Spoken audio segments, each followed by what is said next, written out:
Okay.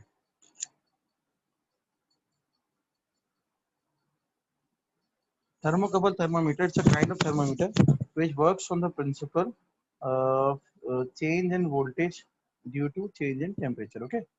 So previously we studied the clinical thermometer which works on the principle of change in volume or length of the liquid in the tube due to change in temperature. यहाँ पर property change है. Here we are referring to the property of temperature with the voltage produced, and in the clinical thermometer we were referring the change in length of the liquid, any liquid, whether it be the mercury or the alcohol. ठीक है, तो यहाँ पर property relate नहीं कर रही उससे, क्या कहते हैं, लेंथ से. यहाँ रिलेट कर रही है वोल्टेज रिलेट कर रहे हैं. तो बात एक ही है, हमारा ऑब्जेक्टिव दोनों में सेम है. ऑब्जेक्टिव क्या है? Our objective is to find the change in temperature so that we can find the unknown temperature of any object, right? Clear? Input same है, output change है. तो जो आउटपुट होगा ना, आउटपुट का जो पैरामीटर होगा उस हिसाब से थर्मोमीटर का नाम होगा. ठीक है, ये थर्मोकपल थर्मोमीटर है. इसका नाम ऐसा क्यों है भाई? थर्मोकपल मतलब थर्म मतलब हीट, कपल मतलब दो. ठीक है, पेयर. तो यहाँ पर सिर्फ दो ही जंक्शन हो सकते हैं, एक हॉट होगा एक कोल्ड होगा, तीसरा जंक्शन नहीं होगा कोई. ठीक है, कोल्ड जंक्शन का टेम्परेचर नोन होगा हमारे पास, हॉट जंक्शन वो होगा जिसका टेम्परेचर अननोन होगा, वो हमें पता करना होगा. हमेशा सवाल में भी ऐसे ही दिया हुआ होगा, कोल्ड जंक्शन का टेम्परेचर नोन होगा. अच्छा, कोल्ड जंक्शन को हम रखते हैं 0 डिग्री पे फॉर सिंप्लिसिटी. क्यों रखते हैं? ताकि बाद हमें जो है वो आंसर मिले फ्रॉम जीरो. जब जो भी चेंज आएगा, फॉर एग्जांपल थीटा है, कुछ भी अननोन है ना थीटा, हॉट जंक्शन का फॉर एग्जांपल 40 डिग्री है, तो 40 माइनस 0 का आंसर मुझे 40 ही मिलेगा ना. अगर मैं कोल्ड जंक्शन का टेम्परेचर 10 रखूंगा तो फिर मुझे आंसर रॉन्ग मिलेगा. इसको इसी तरह समझ लो जैसे जीरो एरर होता है किसी के अंदर, किसी इंस्ट्रूमेंट में अगर जीरो एरर होगा तो उसकी रीडिंग आंसर जो है वो एरर के साथ आएगी ना. तो इसलिए कि हम क्या करते हैं, कोल्ड जंक्शन को 0 पे सेट करते हैं ताकि हमारा आंसर जो है रिस्पेक्ट टू 0 आए. जो हमारा आंसर आएगा वही हमारा टेम्परेचर होगा. अच्छा, यहाँ पर प्रिंसिपल क्या है भाई? प्रिंसिपल ये है, पहले बताया तो फिर पढ़ लेंगे. प्रिंसिपल ये है कि हम दो अलग अलग मेटल के वायर यूज करते हैं, एक कॉपर एक आयरन. ओके, आयरन कहाँ कनेक्ट होता है? Directly between two junction. इसको हम यहाँ से देख सकते हैं, अगर मेरा कर्सर में लेके आऊँ, नजर आ रहा है आपको? ये जो जंक्शन बन रहा है ना, दोनों जंक्शन के बिटवीन, जीरो के बिटवीन, थीटा के बिटवीन, इस यहाँ यूज होगा आयरन वायर बी जिसको कह रहे हैं. जो वायर ए है जो एक जंक्शन को कनेक्ट करता है मिली वोल्ट मीटर से, और जो दूसरे जंक्शन को कनेक्ट करता है मिली वोल्ट मीटर से, ये है कॉपर वायर. सही है, इसे हम वायर ए कह रहे हैं. जब आप ये अरेंजमेंट करोगे ना तो क्या होगा, इधर अगर 0 डिग्री रखोगे ना तो जो भी हॉट जंक्शन का टेम्परेचर होगा ना वो आंसर आपको मिली वोल्ट मीटर में आएगा. जैसे 0 डिग्री पे पहले आपने चेक कर लिया कितने वोल्टेज आ रहे हैं. फॉर एग्जांपल 0 डिग्री पे आ रहे हैं 2 वोल्ट, 2 मिली वोल्ट. तो जब आपने हॉट जंक्शन में इसको डिप किया ना तो आपको जैसे आंसर फॉर एग्जांपल आ रहा है 6 वोल्ट, तो इसका मतलब क्या है, डिफरेंस कितना है, 4 का आया. ठीक है, तो वो डायरेक्टली प्रोपोर्शनल होगा थीटा से, 4 डिग्री फॉर एग्जांपल. तो मैंने बिल्कुल सिंपल केस कर दिया है. जब हम सवाल देखेंगे तो हम देखेंगे कि उसके अंदर क्या क्या होता है. लेकिन एक बात याद रखना, इसमें भी अननोन टेम्परेचर निकालने का फॉर्मूला जो है ना वो सेम है. क्या है वो फॉर्मूला जो हमने ऊपर देखा था? ये फॉर्मूला. यहाँ फर्क क्या होगा, जैसे हमने L theta minus L zero लिया है ना, वहां पर हम V theta minus V zero लेंगे. वी थीटा का मतलब क्या? Voltage when you are finding the temperature of hot junction. Hot junction और कोल्ड जंक्शन में वायर रखा तो वोल्टेज कितना आ रहा है मिली वोल्ट मीटर पे. एल नॉट, एल नॉट क्या है? वोल्टेज एट जीरो, यानी कि जब आपने हॉट जंक्शन नहीं रखा हुआ, सिर्फ कोल्ड जंक्शन रखा हुआ है, तब कितना वोल्टेज पे मिली वोल्ट मीटर पे वोल्टेज आ रहा है. सही है. तीसरा एल हंड्रेड. एल हंड्रेड का मतलब कि 100 डिग्री फॉर एग्जांपल आपने रेफरल पॉइंट बनाया है तो 100 डिग्री पे वोल्टेज कितना आ रहा है. और फिर एल जीरो के 0 डिग्री पे वोल्टेज कितना आ रहा है. जहाँ जो यहाँ पे एल है ना वो वहाँ पे वी होगा. सिर्फ इतना सा फर्क है. किसी ने शायद कोई चैट में मैसेज लिखा है. बेटा आप लोग माइक खोल के बोल दो जल्दी आ जाएगा. यमुना क्या वापस समझाऊं मैं? मैंने तो बहुत कुछ समझा दिया. मिली वोल्ट मीटर वाला, मिली वोल्ट मीटर वाला, मिली वोल्ट मीटर वाला. ओके, ये टॉपिक ही मिली वोल्ट पर डिपेंड है. तुम्हें क्या समझ में आया अभी पहले खुद बताओ ताकि मैं वहां से कैच करूँ ना. कैलकुलेशन, सॉरी, कैलकुलेशन पूरी. कैलकुलेशन, देखो कैलकुलेशन के लिए तो इसी फॉर्मूले की बात करते हैं। अब दोबारा से मैं इस फॉर्मूले को रेफर कर रहा हूँ कि ये फॉर्मूला है theta, theta is the unknown temperature, ठीक है।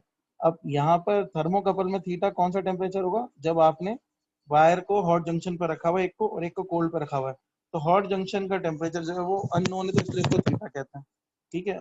अब आपके पास कुछ लेंथ्स यहाँ पर नोन होती थी क्लिनिकल थर्मोमीटर में, यहाँ थर्मोकपल में आपको वोल्टेजेस नोन होंगे, लेंथ अब तो है ही नहीं ना, पैरामीटर ही नहीं है, मेजरिंग पैरामीटर अब क्या हो गया, वोल्टेज हो गया है। तो आपके पास क्या होगा, वी थीटा होगा। वी थीटा कब होगा, जब आप यहाँ पर इस कंडीशन में होगे कि आपने ये अरेंजमेंट किया हुआ है। अब जैसे एक एक वायर आपका यहाँ पर है हॉट में और कोल्ड में, एक वायर आपका हॉट में, तो अब इस अरेंजमेंट में वोल्टेज जो आ रहा होगा ना, उसको आप कहेंगे वी थीटा। वी थीटा का मतलब क्या है कि आपने अननोन टेम्परेचर पे कितना वोल्टेज आ रहा है, ठीक है। जैसे वहां पर हम क्लिनिकल थर्मामीटर में क्या देखते थे, अननोन टेम्परेचर पे मरकरी की लेंथ कितनी ऊपर राइज कर गई है, तो वो तो हो गया एल थीटा की जगह वी थीटा। दूसरा हमारे पास क्या आता है, एल नॉट या एल जीरो। एल जीरो का मतलब ये कि आपने जो है अभी कोई भी हॉट जंक्शन नहीं रखा हुआ, आपने ये हॉट जंक्शन हटा दिया, आपने सिर्फ कोल्ड जंक्शन रखा हुआ है, और ये जो वायर भी है ना, ये आपने जो है डायरेक्टली यहाँ पे कनेक्ट कर दिया है, वायर भी रखा ही नहीं है, सिर्फ वायर ए ही रख के डायरेक्ट वोल्टमीटर पकड़ दिया। तो स्टैंड अलोन जब सिर्फ 0 डिग्री पे आपका कोल्ड जंक्शन है, तो उस वक्त वोल्टेज कितना आ रहा है, वो वोल्टेज आपको क्या देगा, वो आपको वी जीरो देगा। फिर क्या होगा, वी हंड्रेड, कि जब आपका 100 डिग्री पे कोई है जंक्शन, ठीक है, तो उस पॉइंट पे वोल्टेज कितना आ रहा है, जैसे वहां लेंथ निकालते थे हम एल हंड्रेड, या हम वी हंड्रेड निकालेंगे, ठीक है। तो इस तरह से हमारे पास सारे इनपुट्स आ जाएंगे, तो हम क्या कर सकते हैं, थीटा निकाल सकते हैं। फॉर्मूला ये यूज होगा। ओके, क्लियर है। मैं उससे कनेक्ट करके नहीं बताया, उससे कंफ्यूज हो रही हूँ, खाली करके बता सकते हैं। सॉरी, उससे आप कनेक्ट कर रहे हैं पिछली डायग्राम से, तो कंफ्यूज हो रही हूँ, इसलिए किसी डायग्राम को बता दें। मैं इसको जो है ना सेपरेटली बना के देता हूँ।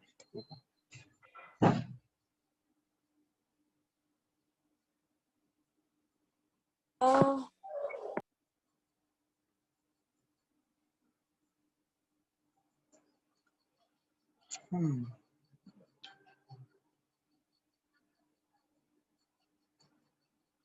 ये आपके पास क्या है, एक कोल्ड जंक्शन है, ठीक है, इसमें वाटर है या आइस है, जो भी है, ठीक है। आपने इसको 0 डिग्री पे ले लिया, आपने क्या किया भाई, यहाँ से लगा दिया मिली वोल्ट मीटर, और आपने इधर का ले लिया वोल्टेज, ये वोल्टेज हो गया एट 0 डिग्री, तो वी नॉट हो गया, ठीक है। इसी तरह आपने एक ले लिया हॉट जंक्शन, ठीक है, हॉट जंक्शन पे आपने मिली वोल्ट मीटर लिया सेपरेटली, ठीक है। इसका जो वोल्टेज आएगा ये वी हंड्रेड हो गया आपका, क्योंकि आपने 100 डिग्री पे लिया। ये दोनों आपके पास आंसर आ गए, वी हंड्रेड और वी जीरो। अब आपने क्या किया, अब आपने पूरा अरेंजमेंट बनाया है, ये जो अभी हमारे पास बना हुआ है अरेंजमेंट, क्या आपने हॉट भी ले लिया, कोल्ड भी ले लिया जंक्शन, इन दोनों को आपस में कनेक्ट किया, और दूसरे वायर को वोल्ट मीटर से कनेक्ट किया। इस पॉइंट पे जो आएगा आपके पास वी वोल्टेज, वो वी थीटा होगा, क्योंकि ये अननोन है।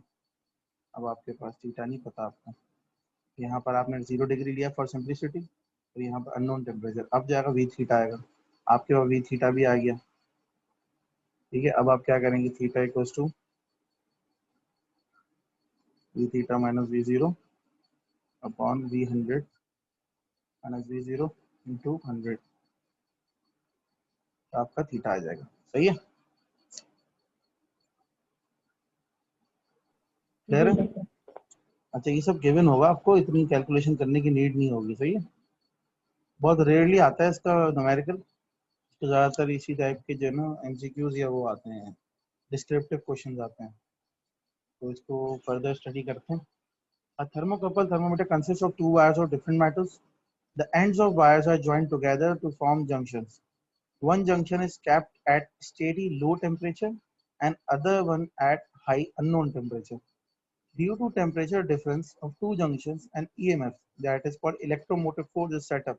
अभी EMF को समझो वोल्टेज है, अभी इस पर गहरी कोई बात नहीं करते, जब हम इसके चैप्टर पे जाएंगे तो जब डिफरेंस बताएंगे EMF और वोल्टेज में क्या फर्क होता है, ठीक है। आप समझे EMF वोल्टेज को ही कहते हैं। तो क्या होता है कि डिफरेंस इन टेम्परेचर की वजह से वोल्टेज जनरेट हो जाता है, ठीक है। So the value of EMF या voltage is measured with milli volt meter. Milli volt meter क्यों? क्योंकि बहुत छोटा वोल्टेज आता है, कोई बहुत हाई वोल्टेज नहीं आता, मिली वोल्ट्स में ही आता है ना, 2 milli volt, 5 milli volt, 10 milli volt. And then it is converted to the temperature scale. फिर इसको हम स्केलिंग करते हैं। स्केलिंग कैसे करते हैं? अभी मैंने फॉर्मूला बताया, वो फॉर्मूले में जहां जहां एल था वहां हमने वी कर दिया, ठीक है। सो इसके एडवांटेजेस क्या है भाई? एडवांटेज ये है कि it can measure a wide range of temperature that is -200 degree centigrade. ये आपके अल्कोहल से भी ज्यादा ज्यादा रेंज रखता है माइनस साइड पे, और हायर साइड पे भी बहुत ज्यादा रेंज रखता है, प्लस 1500 डिग्री सेंटीग्रेड, ठीक है। तो it is highly responsive thermometer. Responsive क्यों हाई है?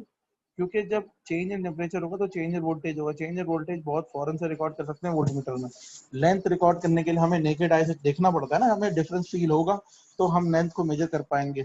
लेकिन वोल्टेज तो हमें नहीं चेक करना ना, वो तो वोल्ट मीटर खुद चेक करता है। तो वोल्ट मीटर तो इंस्टेंट वोल्टेज को भी मेजर कर लेगा, नैनो वोल्ट्स में भी अगर चेंज आएगा ना तो भी वो मेजर कर लेगा कितना फर्क आ गया, सही है। इसलिए ज्यादा इसके अंदर रिस्पॉन्सिवनेस है। थर्ड क्या है? It can measure rapid changes in temperature. बात वही है, रिस्पॉन्सिव हो या रैपिड चेंज हो, दोनों एक ही बात है, बस घुमा फिरा के लिखने का तरीका है। It is very sensitive. अच्छा, सेंसिटिव है क्यों? सेंसिटिव इसलिए कि भाई सेंसिटिव क्या है, वहाँ चेंज इन लेंथ के सेंसिटिव होता था, यहाँ पर चेंज इन वोल्टेज की वजह से सेंसिटिव होगा।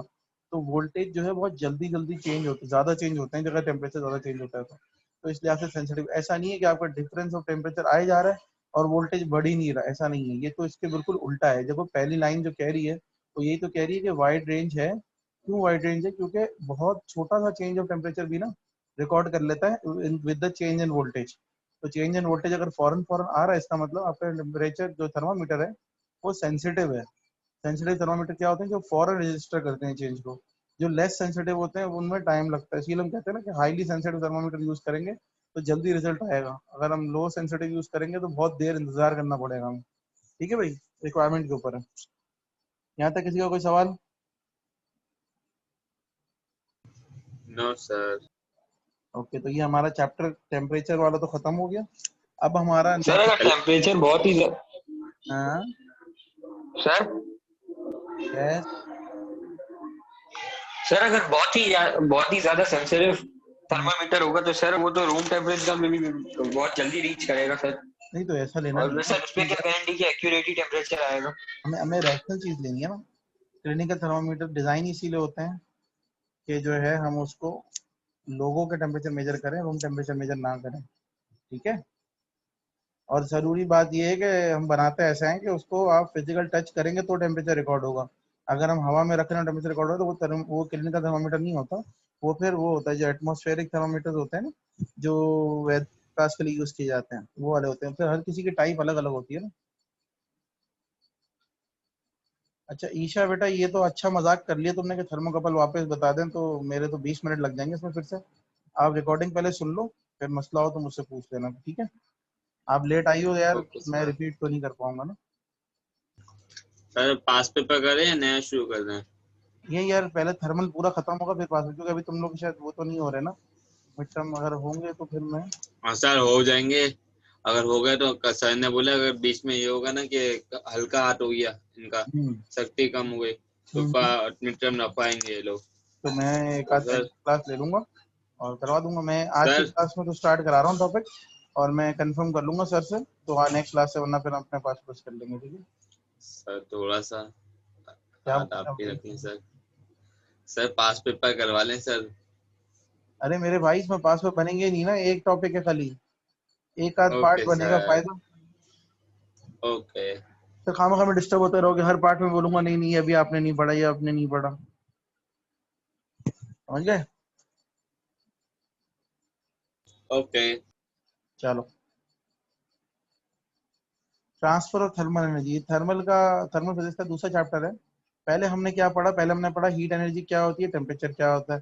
टेम्परेचर और इनका डिफरेंस पढ़ने के बाद हमने पढ़ा कि टेम्परेचर मेजर किससे करते हैं? थर्मामीटर से करते हैं। थर्मामीटर कितने टाइप के होते हैं ये हमने पढ़ लिया, ठीक है। थर्मामीटर किस तरह काम करते हैं ये भी हमने पढ़ लिया। अब हम जनरली थर्मल क्या होता है उसको पढ़ेंगे, इस तरह से, ट्रांसफर ऑफ थर्मल एनर्जी। अभी तक हमने कहा ट्रांसफर हो गया थर्मल एनर्जी का, मेजर कर लिया, पहले हमने मेजर कर लिया, अब हम उसका मेथड पढ़ रहे हैं कि असल में क्या होता है, हीट ट्रांसफर कैसे कैसे हो सकती है किसी मैटर में, ठीक है। तो इस पूरे चैप्टर में हम ये 3 मेथड पढ़ेंगे। दुनिया में जो है ये 3 मेथड ही हैं हीट ट्रांसफर के, इसके अलावा कोई चौथा नहीं है। ये 3 में से सबसे पहला है कंडक्शन, दूसरा है कन्वेक्शन, तीसरा है रेडिएशन। नाम सबने सुने होंगे मेरे ख्याल से इसके ना,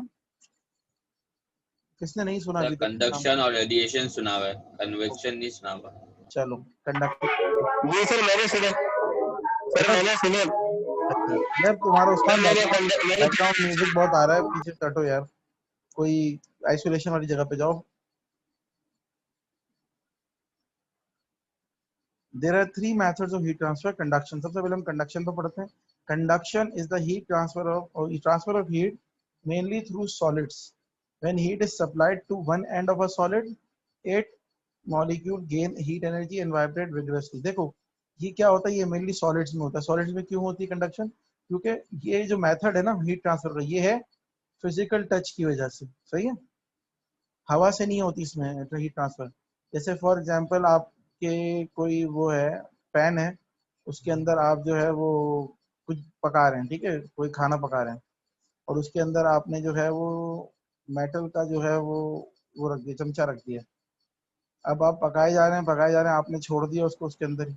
आप 2 मिनट के लिए कहीं बाहर गए और आप अंदर वापस आए किचन में, तो आपने जैसे ही उसके एंड को हाथ लगाया तो आपकी इतनी तेज आवाज निकलेगी कि पूरे घर को पता चल जाएगा। उसकी वजह क्या है? क्योंकि आपने अंदर तो हाथ नहीं डाला पैन के, ना आपने फ्लेम पे हाथ लगाया, लेकिन हुआ क्या, क्यों कि आपके उस जो है यूटेंसिल का एक एंड जो है वो अंदर की साइड टच हो रहा था पैन की सरफेस पे, तो उसने क्या किया, उस एंड से दूसरे एंड तक जो बाहर था उस पे हीट ट्रांसफर कर दी। कैसे कर दी हीट ट्रांसफर?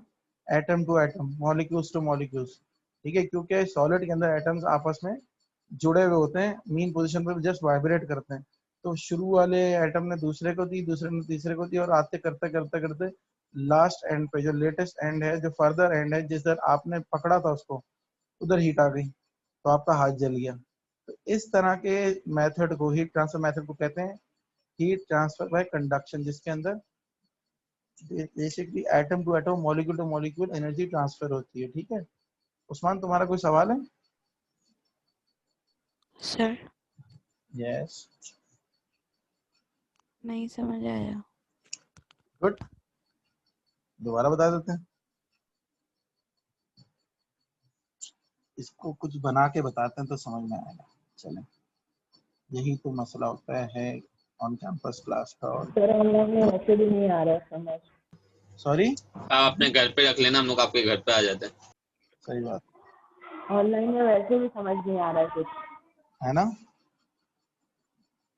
चलो तुम लोग को बताते हैं, ये आपने एक, सर फिजिकल क्लास में वापस समझा दिएगा ना।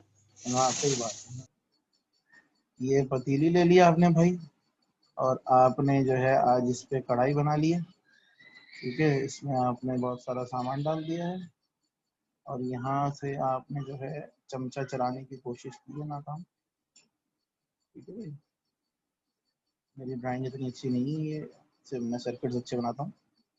ठीक है, यहाँ बहुत हीट है, ठीक है, ये हवा में है।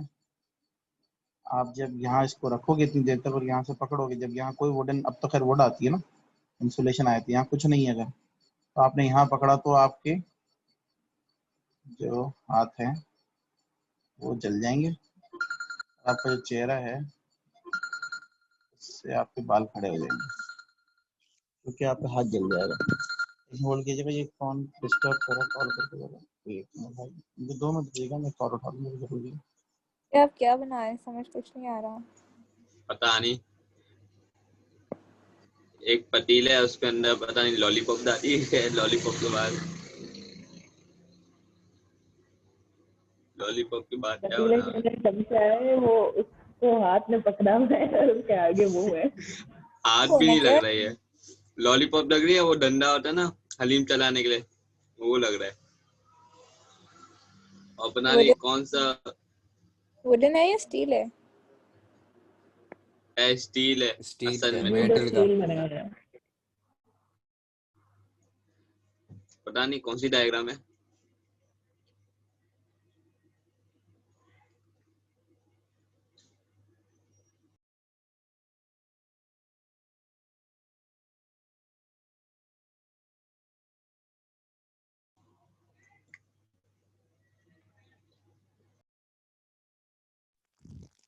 यार सर को बोलो पास्ट पेपर भी करा दे, कम से कम कुछ तो होगा। यहाँ थ्योरी नहीं समझ आ रही ऑनलाइन में।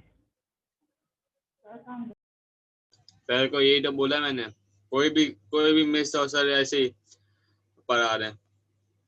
अब आप देखो कि है ना उसके अंदर वो फिजिकल क्लासेस में ना 15 मिनट या 10 मिनट के लिए ना ब्रेक मिल जाता है, यहाँ पर 10 मिनट का भी ब्रेक नहीं मिलता यार। और इतना स्पीड से पढ़ा रहे हैं कि बस हम लोग यहाँ पर लिख भी नहीं पा रहे। ब्रेक की खैर है, ब्रेक मिले ना मिले फर्क नहीं पड़ेगा। और थ्योरी पढ़ा नहीं भी इतने चलेगी। तेज हैं। आप वहाँ पर देखो फिजिकल कोई क्लास नहीं में पढ़ा रहे थे। एक टॉपिक है ना मुश्किल से है ना एक दिन में 2 या 3 दिन में खत्म होता है, और यहाँ पर देखना सर 1 दिन में खत्म करवाएंगे। सर तो फैजान की तो टॉपिक ही अलग बात छोटा है, था। वो सर फैजान की तो अलग बात है, वो फिजिकल क्लास में भी तेज पढ़ाते हैं, मगर बाकी सरों के बोल रहा हूँ।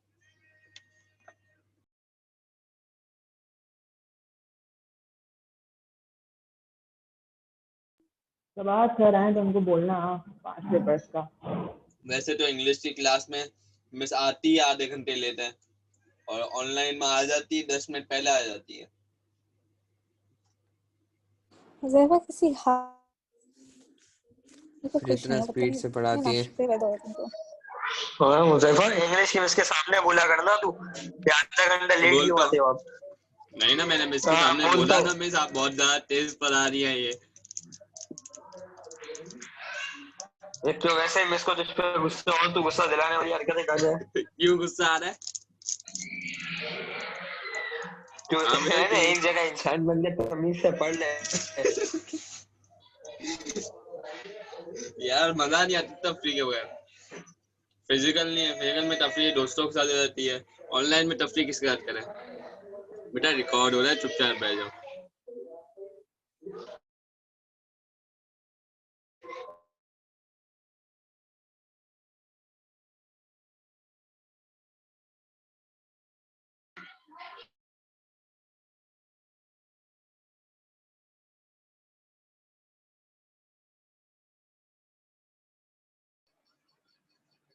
हेलो। जी सर बोले। यार फॉर द डिस्टर्बेंस, ये मैं दोबारा तुम लोग को समझा देता हूँ। मेरे ख्याल से तुम सर लोग आपकी रिकॉर्डिंग खराब हो गई है। क्यों? सर फैजान, सर हम लोग बीच में बातें कर रहे थे। Sir hello.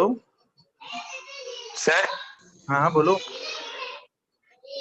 सर क्या कहते हैं आप लोगों की, जो ये आवाज अटक अटक के आ रही है, वैसे मेरा थोड़ा नेट का इशू चल रहा है यहाँ पे। तुम्हारे घर में भाई दावत लगी हुई है, पीछे सब शोर मचा रहे हैं, मुझे तुम तो क्या करा रहे हो? तुम कहीं अलग से बैठो जाके रूम में। नहीं सर, नहीं सर, कसम से मैं टोपिया नहीं कर रहा सर। मैं एक्चुअली मैं अपने घर पे नहीं हूँ, मैं कहीं और हूँ।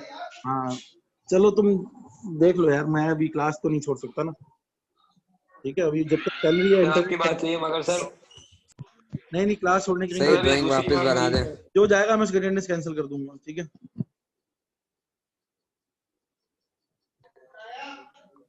सर ये सही वापस कन्वेक्शन बनाए समझा सर। रहे।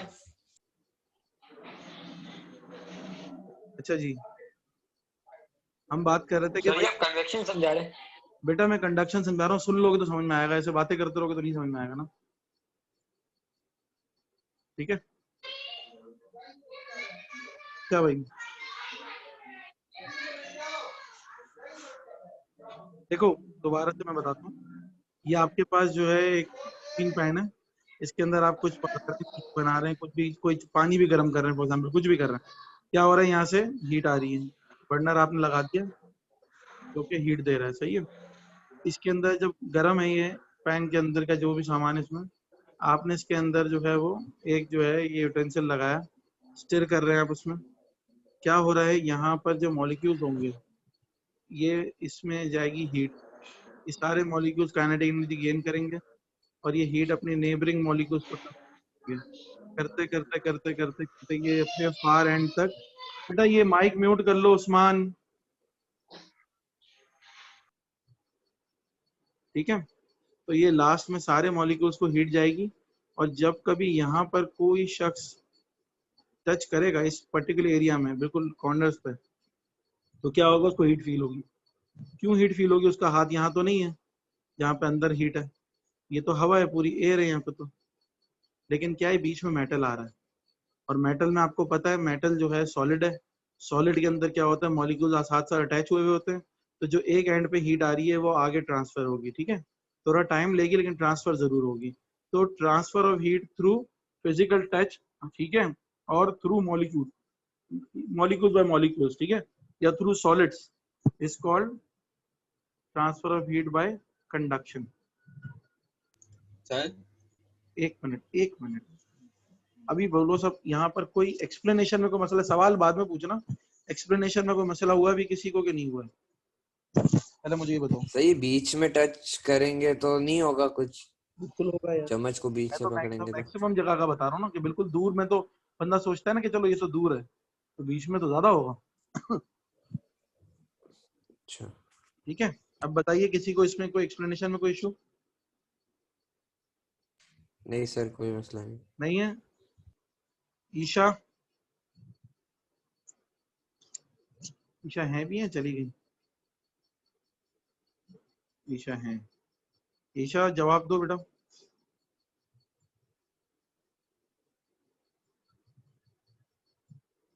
ओके ग्रेट, उस्मान आपको भी मसला नहीं, ठीक है। अब हम बात करते हैं कॉन्वेक्शन की, चलो पहले मैं एक्सप्लेनेशन करता हूँ फिर हम पढ़ेंगे, सही है? कॉन्वेक्शन क्या है बेटा? सर जी सर मैं वो बोल रहा हूँ, आपने जो पहले दिखाया, अगर हम लोग है ना अपने हाथ से चमचा घुमा रहे होते हैं तो का हीट कम का ट्रांसफर होती है, जब हम लोग छोड़ के चले जाते हैं फ्राई पैन पे या किसी चीज के ऊपर तो उसका ज्यादा एरिया का कनेक्शन है ना ज्यादा हो जाता है और हीट ज्यादा पे ट्रांसफर होती है, इसके वजह से वो गर्म हो जाता है ना एरिया जल्दी। के अलावा टाइम, कांटेक्ट टाइम बढ़ जाता है ना, जब तुम और जब घुमाते हो तो कांटेक्ट कम होता है, और घुमाओगे तो एयर में भी हीट जाती है, और जब घूमता है तो एनर्जी लॉस भी होती है, क्योंकि घूमने में एनर्जी लगती है ना, किसी चीज को रोटेट कराओगे तो उसको फोर्स दोगे, एनर्जी दोगे, ठीक है, तो इसीलिए चाय के चम्मच को ज्यादा हिलाते हैं तो चाय ठंडी होना शुरू हो जाती है ना, समझ गए बात को? जी सर, और जब हम लोग उसको एक जगह पे रखे रहेंगे तो फिर चमचा जल्दी गर्म हो जाता है। एग्जैक्टली, क्योंकि डायरेक्ट टच होता है। अब दूसरा मेथड जो है जिसे हम कहते हैं कॉन्वेक्शन। कॉन्वेक्शन में क्या है, कॉन्वेक्शन में जो हीट ट्रांसफर होती है ना वो थ्रू एनी मीडियम होती है, यानी कि बीच में कोई मीडियम हो, या पानी हो या हवा हो, ठीक है, तो उसको कॉन्वेक्शन कहते हैं। जैसे फॉर एग्जांपल ये पॉट है, इसके अंदर बहुत सारा पानी भरा हुआ है, सही है, अब पानी भरा हुआ है, इसको आपने क्या किया, बर्नर लिया आपने और लाइट अप कर दिया, यहाँ से आपने आग लगा दी, नीचे से आग लगा दी, इसमें क्या हुआ, नीचे के मॉलिक्यूल्स जो हैं पानी के, सबसे पहले इनको हीट मिलेगी, ऐसे ही है, इनको हीट मिली, हीट मिलेगी, इनकी काइनेटिक एनर्जी बढ़ जाएगी, ध्यान लगाना सब लोग, जब काइनेटिक एनर्जी बढ़ेगी तो क्या होगा, इनके मूवमेंट तेज हो जाएगी, ये भागना शुरू करेंगे, और ये लो डेंस हो जाएंगे तो ऊपर आ जाएंगे, भागना शुरू करेंगे ऊपर आ जाएंगे, एक एक करके ऊपर जाएंगे, समझ गए? तो काइनेटिक एनर्जी चीज मूव करती है ना, फिर क्या होगा, अपर लेयर वाले जो इससे ऊपर लेयर वाले होंगे वो नीचे आ जाएंगे, है ना, क्योंकि जब ये चले गए तो ऊपर वाले नीचे आ गए, अब नीचे वालों को हीट मिली, फिर उन्होंने भी यही किया, हीट मिली वो भी ऊपर चले गए, ठीक है, फिर ऊपर वाली लेयर नीचे आती गई, ये साइकिल कंटिन्यू होता रहेगा, और क्या होगा, सबसे ऊपर वाले फिर नीचे आ जाएंगे, फिर ये ऊपर जाएंगे फिर नीचे आ जाएंगे। अच्छा, ये क्यों होता रहेगा, जब ये नीचे वाले ऊपर चले जाएंगे तो बेसिकली गर्म होकर ऊपर जाएंगे, ऊपर हवा में एयर में टेम्परेचर अपना बढ़ा देंगे। हमने पढ़ा था कि जब एक पर्टिकुलर टेम्परेचर से ज्यादा टेम्परेचर आप किसी चीज को देते हो तो वो अपनी स्टेट चेंज कर लेता है, तो क्या होगा, आप इनको इतनी हीट दे दोगे कि ऊपर जाते जाते जाते जाते इनका टेम्परेचर बढ़ेगा तो स्टेट चेंज कर लेंगे, तो वो मॉलिक्यूल्स फिर स्टीम बन के हवा में जाने लगेंगे, तो फिर ये स्टीम में कन्वर्ट हो जाएंगे, तो एयर जो है अब जो है, जो हीट है सिर्फ वाटर में नहीं है, अब एयर में भी चली गई है, ठीक है भाई। अच्छा, होगा क्या, इसी तरह ये साइकिल घूमता रहेगा, ऊपर से नीचे, नीचे से ऊपर, ऊपर से नीचे, नीचे से ऊपर, इस तरह करते करते क्या होगा, मॉलिक्यूल्स हीट होंगे, ऊपर जाएंगे, ऊपर वाले ठंडे होकर नीचे आएंगे, नीचे वाले ठंडे होकर ऊपर जाएंगे, ऊपर ठंडे होकर नीचे आएंगे, ऊपर वाले ठंडे क्यों हो जाएंगे, क्योंकि अपनी हीट को हवा में दे देंगे, जब हीट हवा में चली जाएगी तो मॉलिक्यूल ठंडा हो जाएगा, वो नीचे आ जाएगा, फिर गर्म होगा, फिर ऊपर जाएगा हवा में हीट छोड़ेगा, फिर ठंडा होकर नीचे आ जाएगा, इस तरह ये साइकिल घूमता रहेगा। तो ये जो घूम रहा है ना साइकिल, आपने कभी पानी में देखा हो, कभी पानी में पार्टिकल्स देखे हो ना, जैसे किसी पानी के अंदर आप कोई छोटा थोड़ा सा कलर्ड पाउडर डाल दो तो आपको इस तरह का एक रोटेशन नजर आती है, गर्म पानी के अंदर गोल गोल घूमता रहता है, फिर उसके बाद बबल्स बनना शुरू होते हैं, तो ये पूरे साइकिल को क्या कहते हैं, कन्वेक्शनल करंट कहते हैं, ये जो घूम रहा है ना तो कहते हैं कन्वेक्शनल करंट। ये करंट वो नहीं है, मतलब इलेक्ट्रिसिटी वाला करंट नहीं है, तो इसको कन्वेक्शनल करंट कहते हैं। और इसी साइकिल को फॉलो करते हुए हीट जो है वो ट्रांसफर होती रहती है वाटर टू एयर। समझ गए बात को? सर ये ज्योग्राफी में भी होता है ना कन्वेक्शनल करंट? यार मुझे इतना याद नहीं है, पहले तो मुझे इसका जवाब दो कि समझ आया कि नहीं आया। हाँ सर समझ में आ गया, वेरी गुड। मगर सर थोड़ी कंफ्यूजन है। क्या? सर अगर हम सर इसके थ्रू कोई चीज गरम गरम कैसे होती है? जैसे कि सर हमने कोई मेटल या मॉलिक्यूल पार्टिकल, कोई मेटल पार्टिकल या तो कोई ऐसा पार्टिकल रखा हो, तो सर ऐसी भी एग्जांपल समझाना जिसमें कोई हम पार्टिकल वगैरह रखे हैं जो बताए कि गर्म हो रहा है। देखो यार, मैं यही तो बता रहा हूँ कि ये कन्वेक्शन है, ये कंडक्शन नहीं। कंडक्शन मेटल के थ्रू होती है, सॉलिड्स के थ्रू होती है। कन्वेक्शन जो है वो लिक्विड और एयर के थ्रू होती है। यही तो डिफरेंस है इनमें। इसीलिए मैंने यहाँ पानी को गर्म होते हुए दिखाया। पानी के अंदर किसी मेटल को रखे हुए दिखाया नहीं। मैंने दिखाया कि पानी के मॉलिक्यूल्स कैसे गर्म होते हैं। पानी पूरा भरा हुआ है, तो सबसे लोअर सरफेस पे मॉलिक्यूल्स जो होंगे वो हीट अप होंगे, ऊपर चले जाएंगे, काइनेटिक एनर्जी बढ़ जाएगी उनके टेम्परेचर बढ़ने से। फिर उसके ऊपर वाली लेयर नीचे आ जाएगी, फिर वो ऊपर चली जाएगी, फिर ऊपर वाली नीचे आएगी, फिर ऊपर चली जाएगी। फिर जो जो ऊपर जाते हैं, जो सर टॉप पे पानी आएंगे, तो पूरा गर्म होता है ना, पानी तो पूरा ही गर्म होता है, ऊपर या नीचे। पूरा तो गर्म एक इसमें साथ थोड़ी एनर्जी होता है। कैसे? कभी आप पानी गर्म करो, आप अपर सरफेस पे हाथ रखो, वो इतनी जल्दी गर्म नहीं होती, इतनी लोअर सरफेस गर्म होती है। फिर पानी सर एक अगर ना ग्रेजुअली पानी के जरिए कोई मेटल गर्म हो तो वो तो वो कंडक्शन कहलाएगा ना, अभी बात ही जैसे कर रहे हैं बर्नर के जरिए। अभी तो मेटल की बात नहीं है, लेकिन बेटा किसी के सवाल के बीच में नहीं आओ, मैं एक जवाब दे रहा हूँ ना, तो जवाब अधूरा रह गया। देखो यमुना ने क्वेश्चन किया था अभी। जी यमुना मैं कह रहा हूँ, देखो पानी जब गर्म होता है ना, तो ग्रेजुअली नीचे से ऊपर तक गर्म होना शुरू होता है। ऐसा थोड़ी होता है कि तुमने जैसे ही ऑन किया हीटर तो मैं ऊपर वाली सरफेस पे गर्म मिल जाएगी, कभी भी नहीं होगा ऐसा। नीचे से ऊपर आएगी हमेशा। धुआं कहाँ आता है? नीचे से ऊपर उठता है। क्यों? क्योंकि पहले नीचे वाले मॉलिक्यूल गर्म होते हैं, वो काइनेटिक एनर्जी गेन कर लेते हैं, ऊपर आ जाते हैं। करते करते सारे नीचे वाले ऊपर आना शुरू होते हैं, ऊपर वाले नीचे जाना शुरू करते हैं। जब वो ऊपर आ जाते हैं, टॉप पे आते हैं, तो फिर फर्दर गर्म हुए हुए मॉलिक्यूल क्या करते हैं? हीट ट्रांसफर कर देते हैं एयर में, जिसको स्टीम कहते हैं। स्टीम कैसे होती है? ऊपर वाले मॉलिक्यूल अपनी एनर्जी एयर में ट्रांसफर करते हैं, और फिर ठंडे हो जाते हैं। ठंडे होते हैं तो वापस वो नीचे चले जाते हैं, फिर गर्म होते हैं, फिर ऊपर जाते हैं। इसी तरह ये बारियां लगी रहती हैं। तो इस तरह एक सर्कल घूमता रहता है पानी के अंदर। तो इस प्रोसीजर को कहते हैं convection, heat transfer through convection. यानी कि हीट ट्रांसफर कहाँ से हुई? बर्नर से हुई लिक्विड में, लिक्विड से हुई एयर में। जी बताइए। सर मैं ही बोली कि जब हम बॉइलिंग कर रहे होते हैं, हम बॉइल का जैसे हीट खत्म करते हैं नीचे से प्रोवाइड करना, तो फिर तो पूरा पानी ही गर्म होता है ना। तो ऐसा नहीं होता कि डिफरेंट टेम्परेचर हैं दोनों साइड से, ऊपर और नीचे। आप कह रही हो कि हमने बंद कर दिया, बर्नर ही बंद कर दिया।